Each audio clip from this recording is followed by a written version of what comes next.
बिस्मिल्लाहिर्रहमानिर्रहीम अस्सलाम वालेकुम नाज़रीन, मैं हकीम मोहम्मद शहबाज हूँ। आप यूट्यूब चैनल देख रहे हैं। नाज़रीन, वो कौन से नबी हैं जिनका गुस्सा और जलाल जो है बहुत ज़्यादा मशहूर था। गुस्से के बाद को उनके बाल मुबारक खड़े हो जाते थे, वो हज़रत मूसा अलैहिस्सलाम हैं। तो नाज़रीन, इस वीडियो में हम आपको बताएंगे जो लोग ज़्यादा बीमार होते हैं, ज़्यादा बीमारियों का शिकार होते हैं, एक बीमारी की मेडिसिन अभी खा रहे होते हैं, फिर दूसरी शुरू हो जाती है, दूसरी बीमारी की मेडिसिन खा रहे होते हैं, वो ख़त्म नहीं होती, फिर तीसरी शुरू हो जाती है।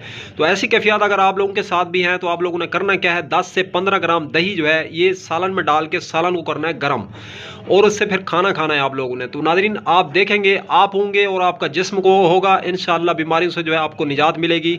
तो ये अमल एक बात वाज़ रहे, दिन में सिर्फ एक मरतबा करना है, और वो सूरज की मौजूदगी में सिर्फ दोपहर तक, सुबह या दोपहर को।